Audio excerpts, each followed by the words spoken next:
Салам достор. Менин атым Айтурган, ден соолук долбоорунун тренери.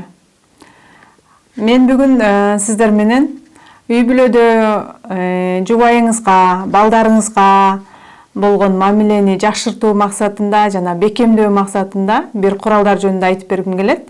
Бул сүйүүнүн 5 тили деп атап койсок дагы болот. Алардын биринчиси болсо жакшы сөз айтуу жана мактоо сөз. Эгерде сиз жубайыңызга же балдарыңызга карата жакшы сөз айтып, аларды алга сүрөй турган, шыктандырган сөздөрдү айтканыңызда, алар бул сөздөрдөн кубаныч алса, сүйүү сезсе, анда билсеңиз болот, алардын сүйүү тили мактоо сөз айтуу жана жакшы сөз. Ал эми экинчи сүйүүнүн тили биз мындай деп айтмакчыбыз, белектер. Бирок кээ бир адамдар, көпчүлүк адамдар ойлошот, белектер баардык эле адамдарга жагат болуш керек деп. Бирок бул белек тилин сүйгөн адамдар буларга өзгөчө бир сүйүүнүн бир өзгөчө белгиси болуп эсептелгендиктен, алар үчүн бул өтө маанилүү.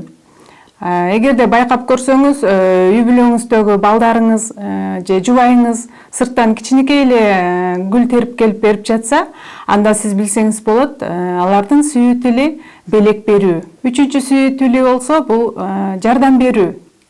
Эгерде сиз кимдир бирөөгө жардам бергенден кубаныч алып, өзүңүздү жакшы сезип, мындай башка бир адамга жакшылык кылгандай, ага пайда алып келгендей сезип жатсаңыз, анда бул сиздин сүйүү тилиңиз болуп эсептелет.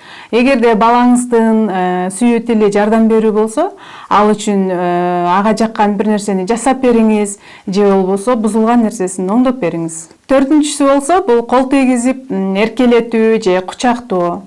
Байкасаңыз, балдарыңыз дайыма сизге келип сүйкөнөт, башын жөлөп алат, же болбосо кучактап алат, ошол сыяктуу эле чоң адамдардын дагы сүйүү тили кол тийгизип эркелетүү же кучактоо болот.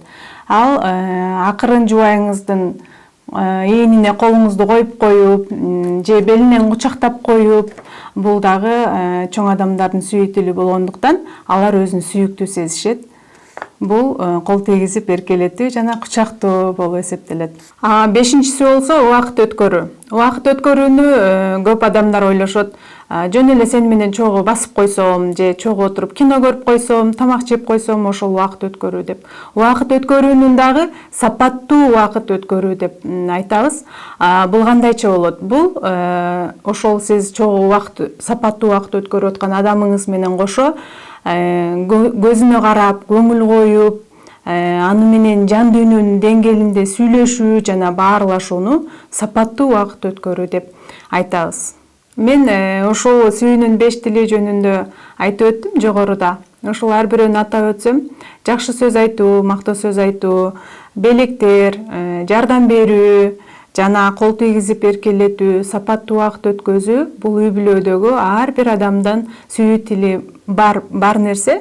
Эгерде сиз ошолордун кайсы бири алардын күчтүү сүйүү тили экенин анықтап алып, ошол боюнча алар менен мамиледе болсоңуз, бул үй бүлөдөгү бири-бирине болгон мамилени жакшы бекемдейт жана үй бүлөдө сүйүү, тынчтык болот деп ишенемин. Бул сабактан эмне жаңы жакшы нерсе үйрөндүңүз? Эгерде үйрөнгөн болсоңуз, анда жакындарыңыз менен бөлүшүңүз. Кийинки сабактан көрүшкөнчө саламатта калыңыздар.